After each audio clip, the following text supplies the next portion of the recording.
Ireland's location as an island on the western edge of Europe has offered our small nation a unique place in broadcasting history. While much of recognised transnational broadcasting has its origins in political, propagandist or subversive causes, Ireland's contribution has in the main been purely a commercial exercise. Ireland has operated at times as an offshore studio for various operators, broadcasting to audiences outside its jurisdiction, which was both illegal and state-sponsored. Ireland has not exported ideas, political views or even national pride, nothing guaranteed Irish. But Ireland simply exported commercial radio, broadcasting a diet of popular music, garnering more listeners, ratings and therefore more advertisers. Not every station was a commercial success, but the big ones, the so-called super pirates, were. In 1916, during the iconic and momentous events of the Easter Rising, Ireland became the first nation in the world to declare its independence by radio. And since that historic moment, Irish broadcasting history has been checkered, to say the least. Ireland's first venture into broadcasting officially was not aimed at a domestic audience, but at an audience outside its jurisdiction. Following the arrival of the state broadcaster in the guise of 2RN in 1926, the Irish state added a powerful 10 kilowatt transmitter located in Athlone, in the middle of Ireland, which opened for the 1932 Catholic Church's Eucharistic Congress. This powerful transmitter's coverage allowed all of Ireland to listen to 2RN, later to be renamed Radio Éireann, but it also provided the government with an opportunity to generate much needed finances for the cash-starved state broadcaster. According to a January 1933 edition of the Irish Radio News magazine, a new entity, the International Broadcasting Company, was formed to handle the advertisement side of the station's activities.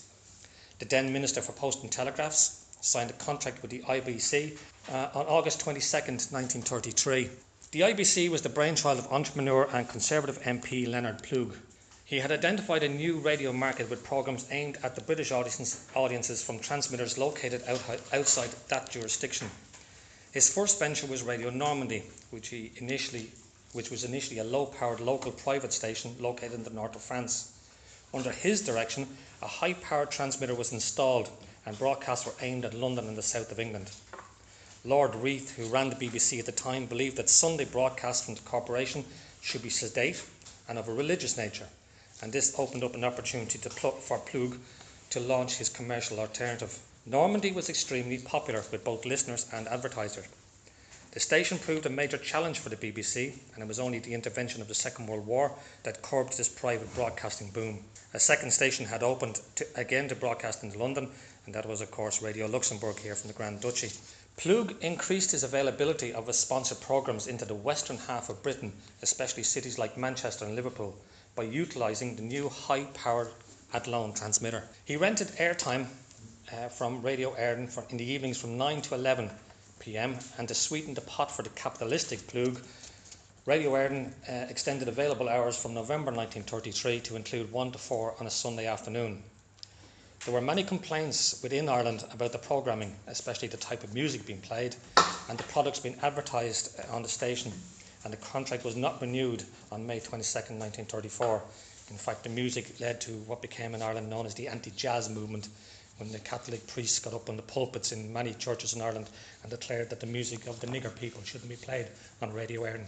The sponsored programmes ceased, except for one, which had done a direct deal with the Irish government, that being the infamous Irish Hospital Sweepstakes, who knew from their research that the broadcasts were working in the UK as the sales of their tickets continued to soar, and they sponsored an hour every night at 10 o'clock. Generating finance was at the heart of these broadcasts into Britain, and Plug and his IBC were selling advertising, and Radio Éireann was making money from selling the airtime. The cost of Plug's sponsorship was listed at £120 per hour, or €8,000 per hour in today's money, £70 for a half hour, £55 for 20 minutes, and £45 for 15 minutes. The Irish government's decision to sell airtime meant that it went from earning £220 in advertising revenue in 1932 to a year later earning £23,000, a lifeline for the cash-strapped station. In July 1938, Robert Silvey, who had been hired by the BBC to analyse listener research, secretly reported to his bosses at Portland Place, BBC headquarters, that Radio Athlone's largest proportion of listeners was not in Ireland, but was in fact in the northwest of England, in Liverpool and Manchester. This was attributed to the sponsored programmes and the expat community in those areas. As a result of these findings, and to compete with the success of Radio Athlone, the BBC's Northern Regional Transmitter Network and finances were significantly expanded. Transnational broadcasting is often associated with Radio Luxembourg and the pirate radio ship Radio Caroline, broadcasting from international waters into Britain. Caroline has a deeply Irish connection, as its founder, Ronan O'Rahilly, is Irish-born and a grandson of a 1916 Easter Rising leader, Michael O'Rahilly. The original Radio Caroline ship was fitted out as a radio station at Greenough Port in County Louth, owned by Ronan's family. And in fact, there were two ships in the port the same day being fitted out as pirate radio stations, Radio Caroline and Radio Atlantis. In 1968, Ireland signed up to the European Agreement for the Prevention of Broadcasting transmitted from stations outside national territories. This act was designed to scupper any plans to launch a pirate radio ship off the coast of Ireland, broadcasting into the west coast of Britain. Broadcasting, it was feared, would quickly become chaotic in the absence of orderly use of frequencies available. The misappropriation of these wavelengths by pirate radio stations would not be tolerated. Frequencies and stations would then be subject to government control, and if any of them caused serious interference to other services, the matter could be raised through official channels at the EBU and the ITU. According to the Irish government at the time, the Act was required to honour obligations under the Council of Europe Agreement. In Parliament, it was stated it was to safeguard the effectiveness of our emergency services and communications, to protect the rights of artists, performers, etc., and the financial survival of our broadcasting service. It was claimed it was not aimed at pop or any other kind of programmes, but simply at unregulated broadcasting by people responsible to nobody but themselves. Despite the fears of the pirate radio ships raised for the Irish government, an inertia crept in, and the 1926 Wireless Act became unfit for purpose, which allowed pirate radio stations to proliferate and thrive across Ireland. The border between the Republic of Ireland and Northern Ireland was not just a contentious border between two nations, and unfortunately perhaps still is, but it was a border between two broadcasting regimes. In the 6 counties, Northern Ireland, the listener's choice in the 1980s was BBC Radio Northern Ireland or the commercial alternative Downtown Radio. The border counties of Louth, Cavan, Monaghan and Donegal became the new Mi Amigos of broadcasting as entrepreneurs began to set up pirate radio stations with studios and transmitters located just south of the border, but beaming their transmissions into Northern Ireland and tapping into the lucrative advertising market monopolised by Downtown Radio. In the 1980s, the Irish government began receiving high-level complaints from the British authorities and those in Belfast regarding these new threats referred to as border blasters.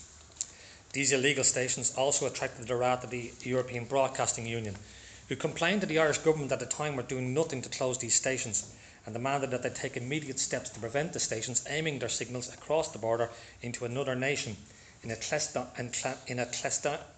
clandestine attempt to garner advertising revenue to the detriment of in-situ stations. This perhaps seemed a little ironic, as the same EBU would be turning a blind eye to the US-funded Radio Liberty and Radio Free Europe. The government assured their European counterparts that legislation was being prepared, but internal and unstable politics at the time would put this legislation off until 1988, when the new Wireless Telegraphy Act replaced the 1926 Act. Some of the stations that were deemed border blasters included Borderside Radio, broadcasting from Castlebania in County Monaghan, Breffni Radio in Cavan, and even Radio Carousel in Dundalk, which broadcast primarily to Dundalk and the south of Ireland, but had transmitters located on the border to broadcast into Northern Ireland with an offshoot station.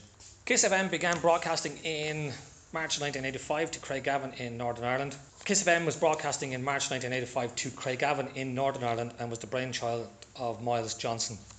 The station immediately came under pressure from the authorities in Northern Ireland, and they just decided to move their operations south of the border. Their transmitter was located on the Braham Mountains in Monaghan and studios located in Monaghan town. Their 5 kilowatt transmitter directed the station's signal into Belfast. When the new stricter Wireless Telegraphy Act was introduced in 1988, KISS made their last broadcast on December 30th.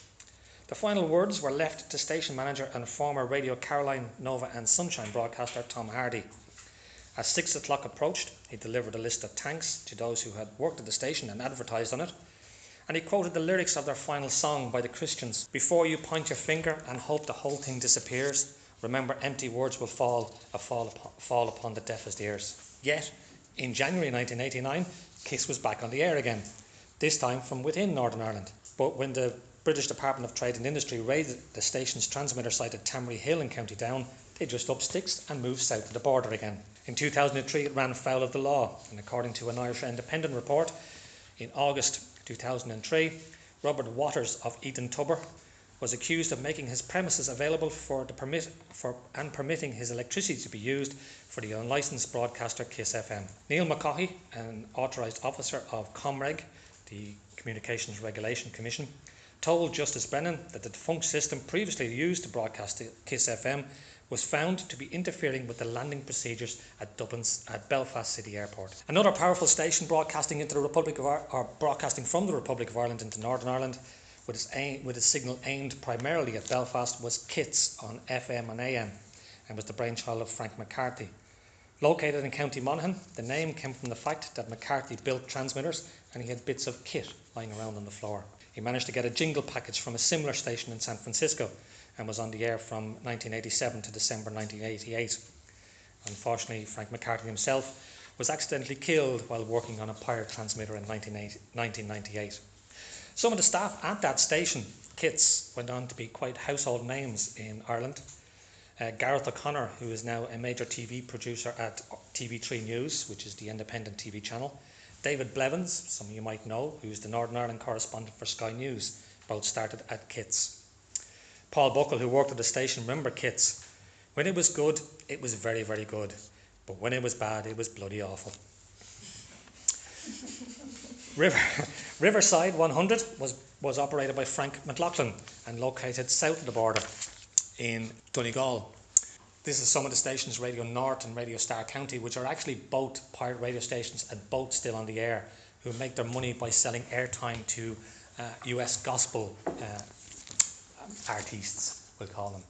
All the green dots is where stations were located along the border in red. So all the broadcasts were aimed into Northern Ireland. At one point, the Irish Department of Communications, backed up by members of the Irish Police Force, the Gardaí, arrived to raid the station, but the operators had been tipped off and fled across the border into Northern Ireland. Steve Marshall, who worked for the station at the time, recounted, "One day we received a visit from the Dublin-based Department of Communications. Our transmitter itself was located on a raft that straddled a river on the border, so it was neither north nor south. Although studios were located within the Derry city boundaries and connected to the transmitter by a simple telephone line, the Department of Communications and Gardaí turned up with their jeeps, only to be told that it had no jurisdiction on the northern side of the border. We called the RUC, the Police Force of Northern Ireland, and he said the funniest sight was seeing a man from the Department of Communications trying to tell an RUC sergeant exactly where the border was." That station was eventually raided and closed in June 1991. Energy 106 had their station in North County Monaghan. They had a 6 kilowatt transmitter broadcasting into Belfast, but again in 2005 their station was raided and closed. At the time, the state broadcaster put pressure on the RTE put pressure on the government to tackle pirate radio. Yet the national station itself became a criminal in the eyes of many in Europe. RTE had been granted a long wave frequency of 254 by the European Broadcasting Union. In 1984, Chris Carey made an audacious attempt to use the frequency to set up a powerful station to broadcast into the British mainland. Carey, there on the right, now deceased unfortunately, a former Radio Caroline DJ known as Spangles Muldoon, set up the successful yet illegal Radio Nova in Dublin in 1981, garnering a listenership of 40% listening to a pirate radio station. With the lax and porous Irish laws, Nova blossomed into the most successful and exciting radio station in Dublin. He'd arrived in Dublin with the man on the left, which was Robbie Robinson. Both of them had been DJs on Radio Caroline. Robbie Robinson went on to set up Sunshine Radio, the second most successful station in Dublin, who had a 25% listenership. So you had 65% listening to 2 pirate radio stations. So you had the rest with a few smaller stations, and the state broadcaster only had between 15 and 20% listenership. Carey saw an opportunity for his Nova brand to access the UK market, and even opened an advertising sales office in Liverpool. with the station announcing that it was broadcasting from Dublin instead of what it had been, broadcasting to Dublin. But following a series of raids on the station, he had to revert to broadcasting to Dublin again. Radio Nova was broadcasting British news, weather and traffic reports. As one Irish commentator put it, what would a guy in inner city Dublin want to know about the traffic jams in the West Midlands of England? Carey continued his efforts to break into the lucrative British market with his long-wave experiment, Radio Exidy. Its transmitter was located at Clogherhead in County Louth and carried out test transmissions. But pressure from the Irish government forced him to abandon his plans. In 1986, RTE announced that it intended to use the frequency, and in 1988 announced a partnership with Radio Luxembourg to launch Radio Tara Limited, of which RTE owned 20%. The station, which opened in 1989 as Atlantic 252. The station would broadcast into Britain, as Radio Luxembourg did from the south. And in 1988, as Britain had no national commercial station at the time, Classic FM not gone on air until 1992, a 1,000-foot mast and a 50 kilowatt transmitter at Clarkenstown, County Meath, and Atlantic 252 went on the air just after 8 a.m. on September 1st, 1989, with Gary King being the first voice heard. First song, bringing people back to their memories, the first song played on Atlantic 252 was Tears for Fears, Sowing the Seeds of Love. The station was an instant success with DJs like Charlie Wolfe, Hollywood Hayes and the Pizza Man. By 1995, and with Radio Luxembourg now closed, the station was announcing 4 million listeners and net profits of 2.5 million. But the arrival of national commercial stations in Britain, especially the better quality FM, the future of long wave was limited. In January 1989, sabotage suspected at the transmitter site, and a very strong local campaign against the high-powered transmitter, citing possible health risks, saw a challenge in the Supreme Court. But the challenge failed, but the writing was now on the wall. In 2000, Radio Luxembourg announced that it was pulling out of the UK market, and in October 2001, Atlantic 252 was sold to Team Talk Radio for $2 million, with the station's last broadcast at 5 p.m. December 20th, 2001. One of the former presenters on Atlantic 252, probably more familiar today as the voiceover for Mythbusters, Robin Banks, said, "I didn't realise until years later that I was part of a radio revolution that people still talk about today. I'm so proud of being involved with the real and original Atlantic 252. During my time there, I can honestly say that I worked with the best. It taught me a lot, and I realised that there was more to this animal called radio than I ever thought."